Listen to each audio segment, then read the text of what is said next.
Je m'appelle Yasmine Motarjemi.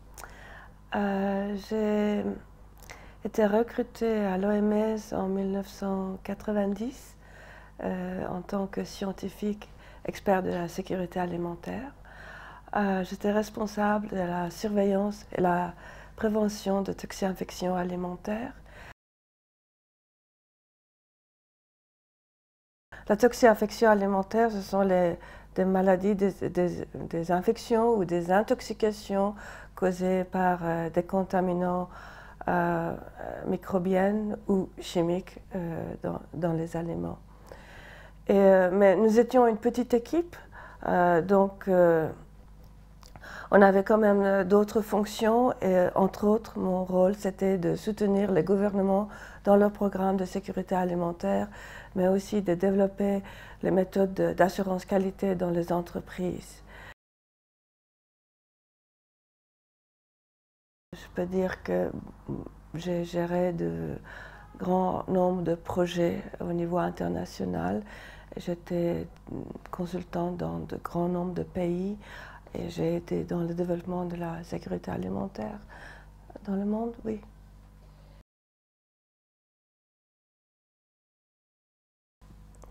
Au début des années 1990,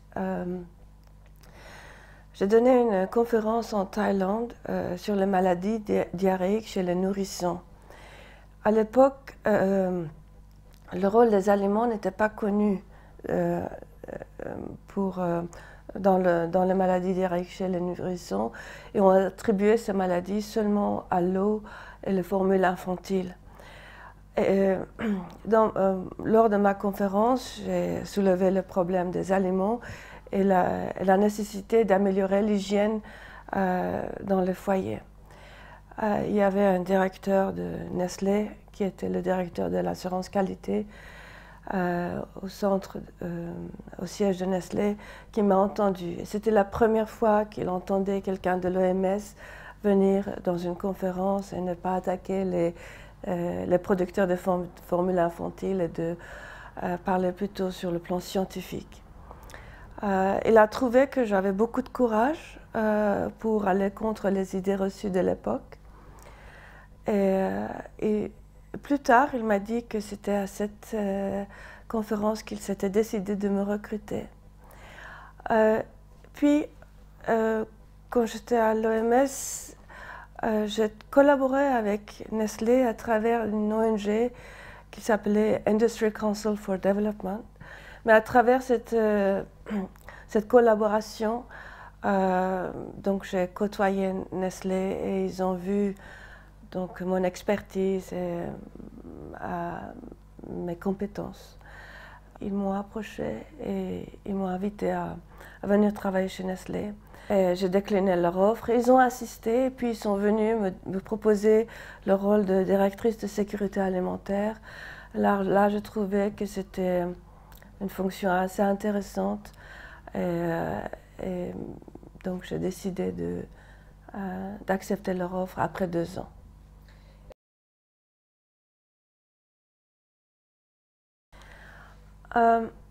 Je dois dire que quand je suis rentrée chez Nestlé, j'ai examiné tous leurs documents, enfin leur manuel de qualité, et puis j'ai visité différents centres de recherche, différentes usines, différentes opérations. Et tout ce que je trouvais sur papier, c'était idéal. Il n'y avait rien à ajouter, donc les connaissances étaient là. Mais après, j'ai découvert que dans certains centres ou certaines usines, soit il y avait des manquements dans le personnel, c'est-à-dire il n'y avait pas assez d'expertise ou compétences ou personnel pour faire leur travail. Et après, j'ai remarqué aussi des manquements dans leurs procédures. Donc j'ai trouvé différentes failles dans leur système. Dans le domaine de sécurité alimentaire, quand vous ne pouvez pas faire votre travail, il y a un risque pour les consommateurs. Ce n'est pas anodin. Par exemple, on faisait des spécifications pour les formules infantiles. Et par spécification, c'est-à-dire les calculs où on détermine quel doit être le taux de vitamines ou la limite autorisée des contaminants.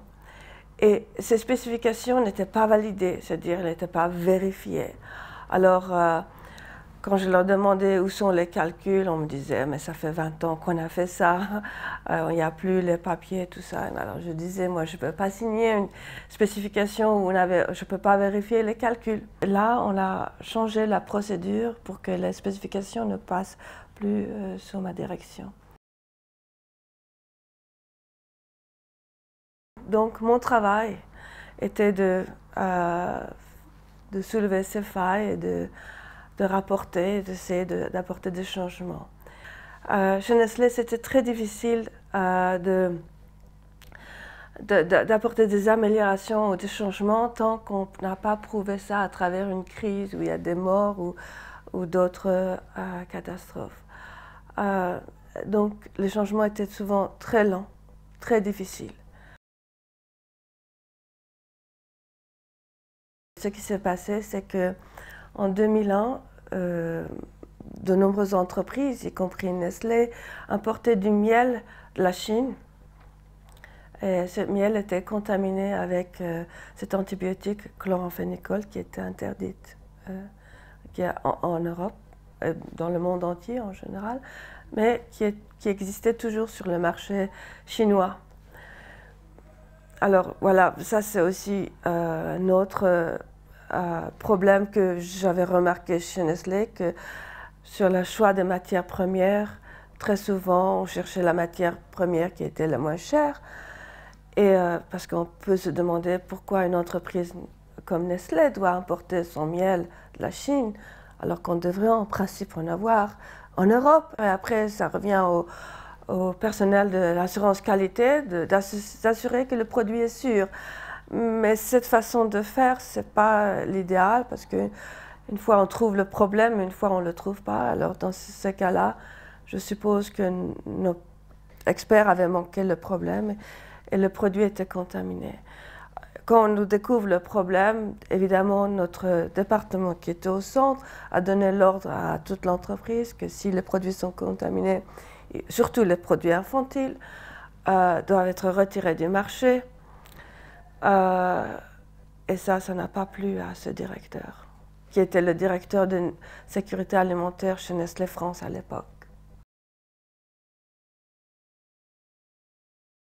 Les tests sont fiables, mais il y a toujours aussi une limite de sensibilité. Alors, ça dépend quel test vous utilisez. Les tests existent.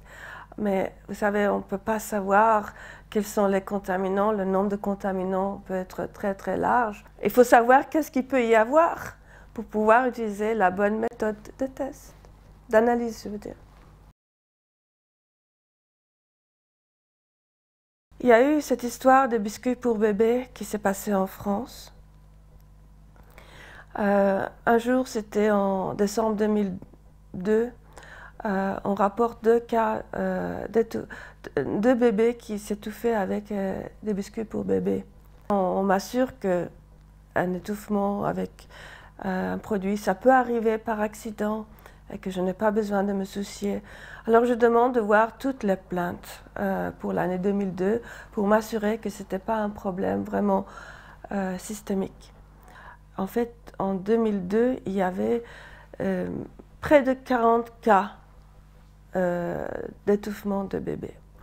Et toutes les plaintes rapportaient des effets très sérieux, que le bébé est devenu bleu et que les parents ont dû mettre leurs doigts dans la gorge du bébé pour sortir le produit. Et les parents donnaient même les explications techniques pourquoi il y a eu ces incidents, que le biscuit était trop dur, qu'il se cassait et que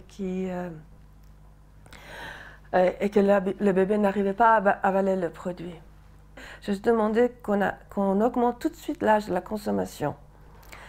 À l'époque, Nestlé proposait 8 mois, alors que la compétition proposait 1 an et demi. Et j'ai dit qu'il faut augmenter l'âge de la consommation à 1 an et demi.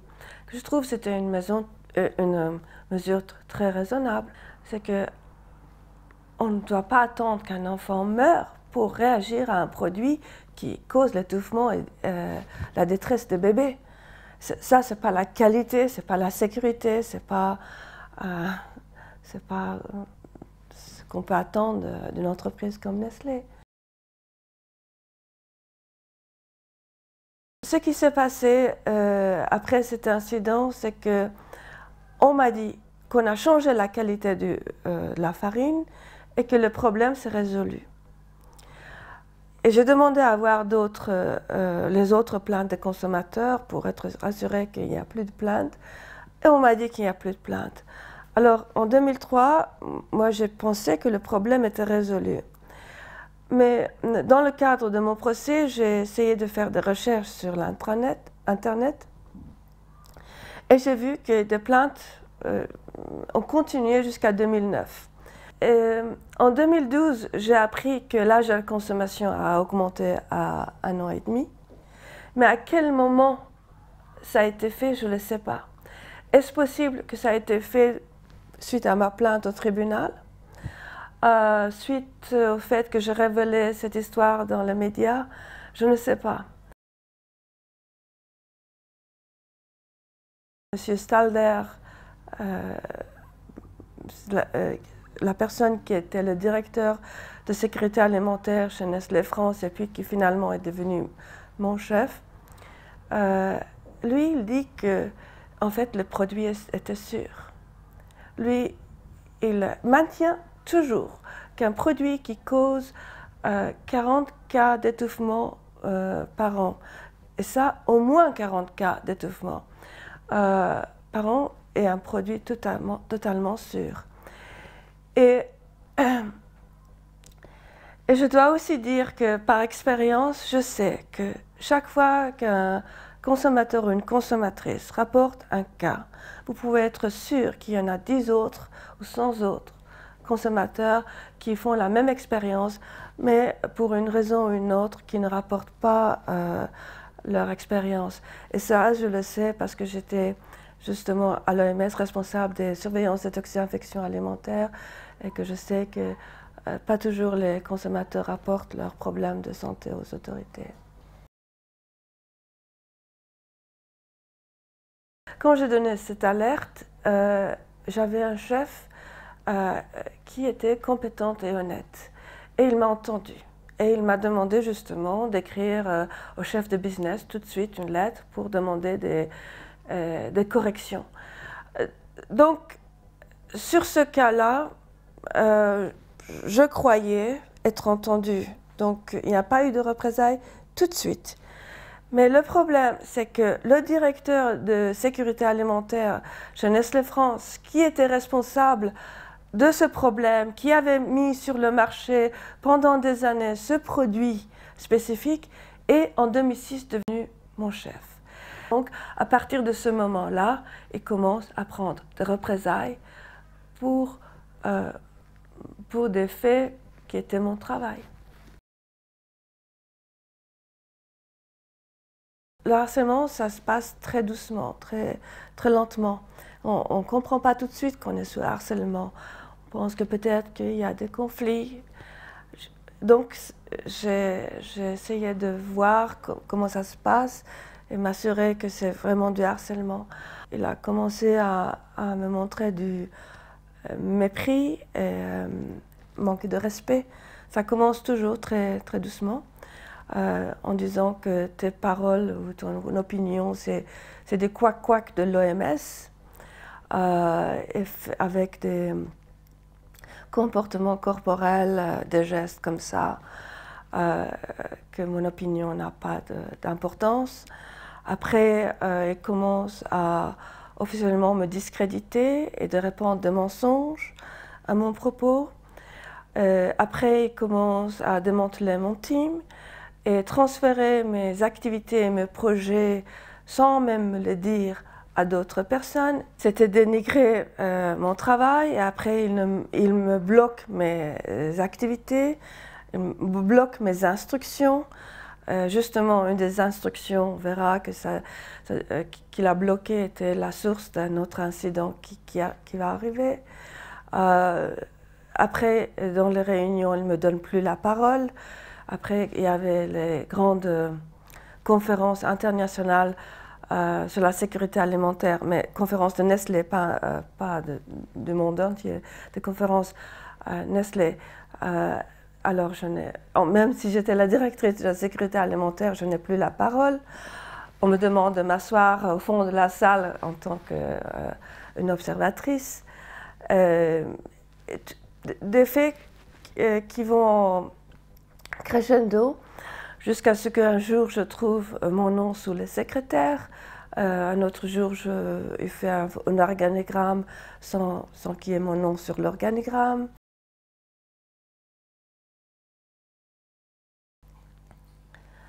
En Suisse, on peut licencier une personne moyennant 6 mois de salaire. Donc, si M. Stalder ne souhaitait pas mes services ou la direction de Nestlé, ils auraient très bien pu me licencier, déjà en 2006.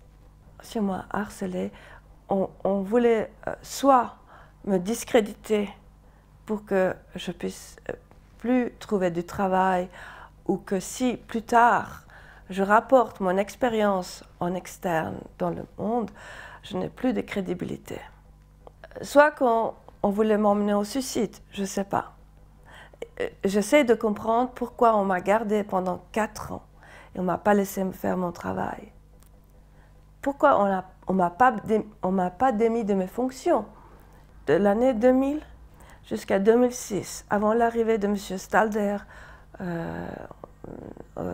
à la direction du département de gestion de qualité. J'avais des évaluations qui étaient tous excellentes ou presque excellentes. Toutes les évaluations indiquaient que mes performances étaient au-dessus des attentes ou bien au-delà des attentes. Et je recevais des lettres de remerciements de mes directeurs, de mes anciens directeurs, des lettres de compliments, remerciements, que je suis indispensable pour l'entreprise. Et tout d'un coup, d'un jour à l'autre, on devient persona non grata. Et moi, j'aimerais bien savoir la raison. Et c'est pour cette raison, c'est une des raisons pour laquelle je suis allée en procès contre Nestlé.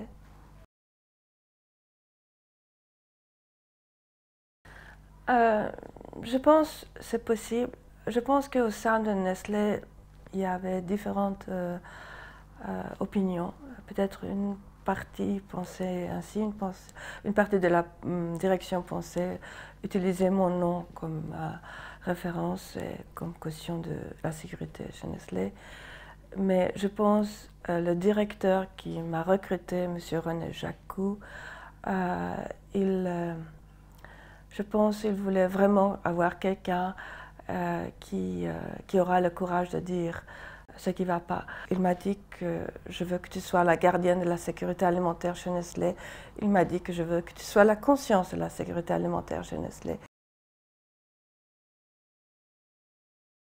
Il y a eu différents incidents aussi par la suite, même après mes alertes. En 2007, il y a eu un premier incident aux États-Unis avec les nourritures pour les animaux de compagnie, comme on appelle en anglais pet food. Et de nouveau, il y avait la matière première qui était importée de la Chine, de nouveau, qui était contaminée avec un contaminant chimique qui s'appelle mélamine. Et il y a des centaines d'animaux qui sont morts. Normalement, après une crise, une entreprise doit vérifier si ses autres produits dans les autres marchés, surtout en Chine, peuvent être contaminés. C'est une règle de base de gestion de la sécurité alimentaire et de la gestion des crises. Alors à l'époque, j'ai justement demandé à mon chef, mais qu'est-ce qu'on fait pour vérifier s'il y a mélamine dans d'autres produits et pour prévenir d'autres incidents. Alors il m'a dit, ne dis rien parce qu'on doit encore payer les propriétaires des chats et des chiens aux États-Unis et ne demande pas de questions. Alors, une année plus tard, il y a eu une grande intoxication en Chine. Et à peu près 300 000 bébés ont été intoxiqués avec formule infantile contaminée avec mélamine. Une dizaine ou une vingtaine de bébés sont morts. Dans cet incident, les produits Nestlé étaient aussi contaminés, mais le taux de contamination n'était pas très élevé. C'est pourquoi Nestlé n'a pas été impliqué dans l'intoxication, mais la contamination était là. Et puis, j'ai trouvé aussi une preuve que les produits Nestlé exportés en Afrique étaient aussi contaminés et même à des taux élevés. Alors, s'il y a eu des bébés qui ont été intoxiqués avec les produits Nestlé en Afrique, je ne sais pas. Je pense qu'il n'y a pas eu d'enquête, il n'y a pas eu d'investigation. Et ce que je peux aussi dire, c'est que sur le plan sécurité alimentaire, une bonne gestion de sécurité alimentaire consiste à confirmer que les produits sont sûrs. Pour confirmer les produits qui sont sûrs, c'est-à-dire à partir du moment où vous apprenez qu'il y a un danger, vous devez tester vos produits pour avoir l'évidence que vos produits sont sûrs. Alors de 2007, quand Nestlé a appris des risques de mélamine à travers leur premier incident aux États-Unis, jusqu'en 2008, à ma connaissance, il n'y a pas eu de test. Ce qui est sûr, c'est que Nestlé n'avait pas consciemment, évidemment, va mettre sur le marché des produits qui sont contaminés. Il ne va pas le faire consciemment, mais s'il y a des fois des négligences, s'il y a des produits qui sont contaminés, mais que personne ne va remarquer, il ne veut pas avoir une personne qui va mettre le point sur ces produits. Je vais vous donner une information qui valide un petit peu ce que je vous dis.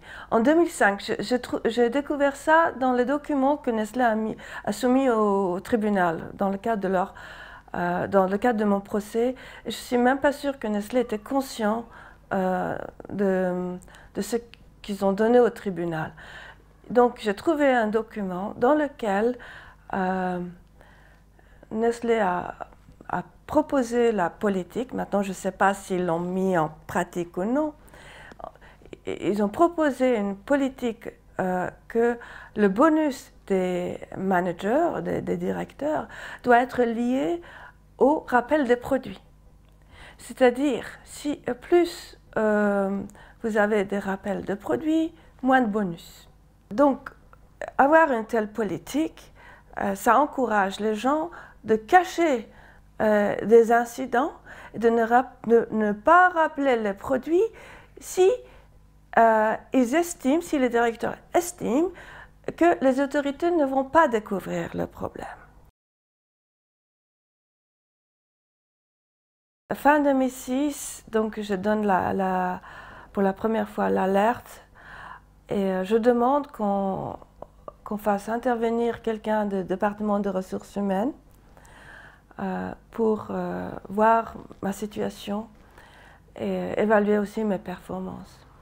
Mais le département de ressources humaines, il me demande de retirer ma demande. Il me dit, chez Nestlé, le chef a toujours raison. Après, je dis, Monsieur Stalder,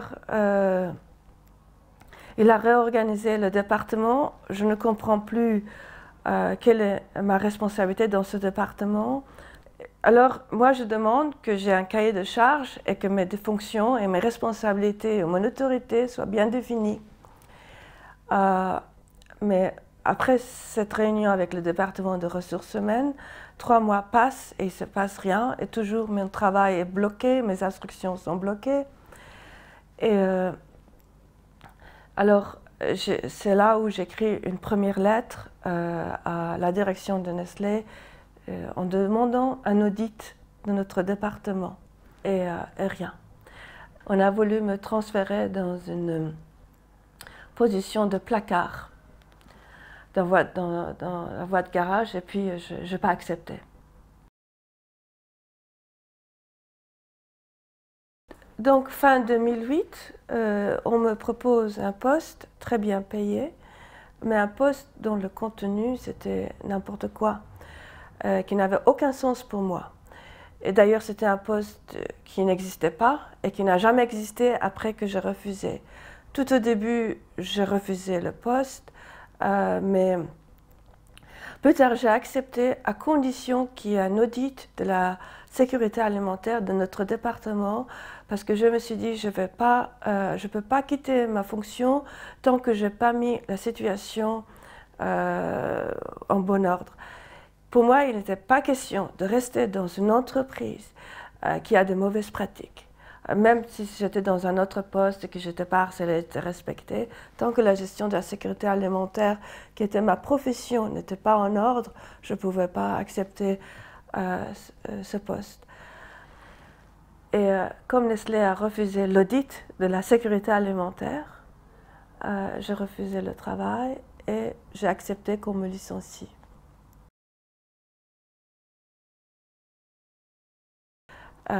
Tout d'abord, quand le harcèlement commence, on ne sait pas ce que c'est jusqu'à ce que le dégât est fait. Et puis après, c'est que la direction vous promet qu'il y aurait une enquête. Si vous observez quelque chose, s'il y a un harcèlement, il y aurait une enquête. Alors on me promettait tout le temps une enquête, mais l'enquête, on ne le faisait pas. Et il y a eu un autre incident. Et ça s'est passé aux États-Unis. Il y a 70 personnes qui sont tombées malades avec des pâtes de Nestlé qui étaient contaminées avec la bactérie Escherichia coli O157. C'est la même bactérie qui a causé la grande infection, l'épidémie en Allemagne et en France en 2011. Et c'est une bactérie vraiment très dangereuse, tueuse. Et avant cet incident, ça faisait une année, au moins une année, que j'avais demandé à la direction d'améliorer leur communication consommateur en matière de communication de risque. Parce qu'une entreprise a une responsabilité que si ces produits peuvent éventuellement contenir des bactéries et que la cuisson de produits, c'est absolument nécessaire pour assurer la sécurité, de communiquer cette information d'une façon très claire aux consommateurs. La communication de Nestlé était très ambiguë. Les consommateurs aux États-Unis n'ont pas compris que la cuisson de ce produit était essentielle pour la sécurité du produit. Ils ont mangé le produit cru et sont tombés malades. En 2012, je leur ai envoyé une lettre recommandée et je leur ai dit que quand on fait une enquête suite à un incident, à mon avis, il faut remonter toute la chaîne de la hiérarchie jusqu'au plus haut niveau pour voir quelle est la racine du problème. Et que j'ai avoué que j'étais la directrice de sécurité alimentaire à l'époque et que je serais à leur disposition pour répondre à leurs questions. Je m'attendais qu'ils me contactent, mais on ne m'a pas répondu. Ça, c'est au-delà de ma compréhension. Je ne comprends pas. Je pense aux consommateurs de demander à leurs autorités d'enquêter. Parce que tout ce que je souhaitais, c'était justement d'avoir un avis des autorités, comment elles jugent le comportement et la gestion de Nestlé. Je ne comprends pas. Et c'est ma plus grande déception. Parce que je dois dire qu'en 10 ans que j'étais chez Nestlé, je n'ai jamais été inspectée par une autorité. Et même, on avait des incidents très fréquemment, peut-être 1 ou 2 fois même par semaine. Et jamais on a enquêté jamais on m'a interrogé pourquoi il y a eu ces incidents. Et ça, je trouve ahurissant. Je dois vous expliquer un petit peu mon passé.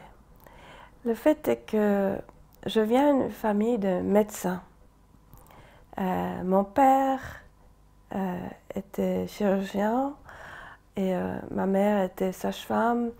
Un grand nombre de membres de ma famille étaient médecins. Ils ont travaillé dans le domaine de santé publique. Et une autre branche de ma famille était dans le business de production de la farine. Donc je suis un croisement entre l'industrie agroalimentaire et la santé publique. Alors, quand à l'OMS, je me suis trouvée dans le domaine de sécurité alimentaire, c'est-à-dire comprendre le monde de production alimentaire et la santé publique, j'étais comme un poisson dans l'eau. Depuis mon enfance jusqu'à mes études et après mon travail à l'OMS, c'était comme je fus programmée pour la santé publique. Et je ne pense qu'à ça, franchement. Et tout en comprenant le business, tout en comprenant l'industrie agroalimentaire.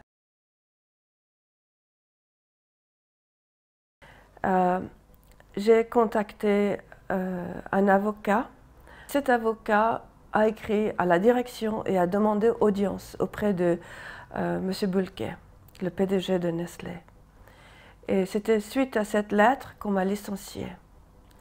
Le motif de licenciement, c'était que j'avais une opinion différente de mon chef dans la gestion de la sécurité alimentaire et qu'on m'a proposé des positions que je refusais. Et c'est vrai qu'on m'a proposé un poste bien payé.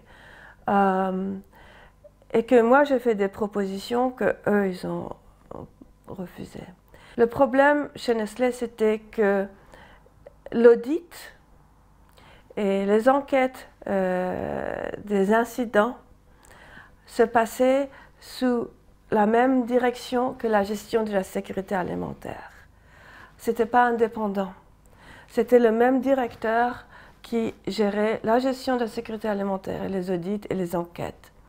Quand il y avait des incidents, on montait sur la cause des incidents, m'a fait que je me suis dit, la meilleure façon de résoudre ce problème, c'est de séparer les audits, les enquêtes des incidents et le whistleblowing de la gestion de la sécurité alimentaire.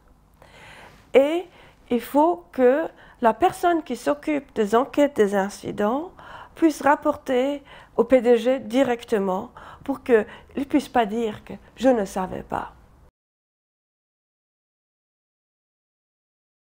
Donc moi j'ai porté plainte contre Nestlé pour harcèlement et puis Nestlé a porté plainte contre moi pour avoir révélé des informations, ou mon histoire plutôt, aux médias, pour la violation du secret professionnel, comme ils disent, parce qu'en Suisse, il y a la loi qu'on n'a pas le droit, les employés n'ont pas le droit de révéler les informations de l'entreprise au public.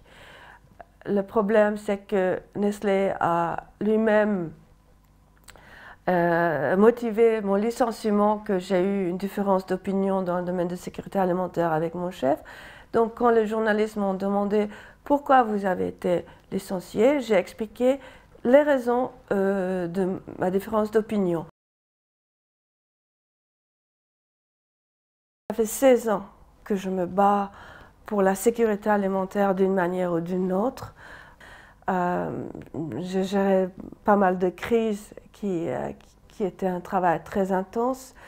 Et après, il y a eu 4 années de harcèlement et lancer l'alerte en interne. Après, il y a eu maintenant, je suis en ma 6e année pour être dans les procédures judiciaires parce que j'ai été discréditée. Et j'ai besoin de retrouver ma crédibilité. J'ai besoin de savoir ce que les consommateurs et les autorités pensent de cette situation, de ce que j'ai vécu. Parce qu'aujourd'hui, j'ai perdu ma profession. C'est pour me fatiguer, pour dépenser mes ressources, toutes sortes de ressources, pour me faire abandonner mon procès.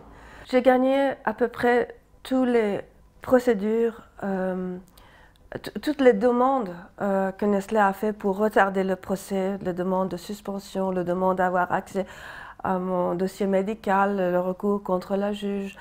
J'ai gagné tous ces procès. Évidemment que Nestlé sait sa demande est tout à fait irrecevable, mais ils le font quand même pour eux, que ça ne coûte rien. Mais pour une personne qui se bat toute seule contre Nestlé, c'est évidemment assez dur de subir tant de difficultés dans sa vie. Je me sens bien avec ma conscience. Je pense que j'ai payé un prix très cher, mais je pense tout le temps que je fais ce qu'il fallait faire. Mais j'ai des problèmes à vivre avec la société, dans la société.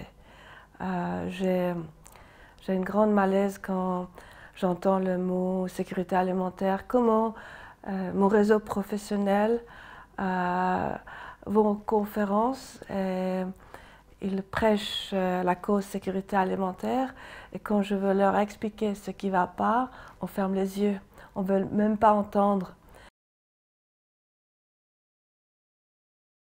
Moi, je ne les ai pas contactés pour rapporter mon expérience personnellement, parce que je n'ai pas voulu contaminer mon réseau professionnel avec mes problèmes personnels.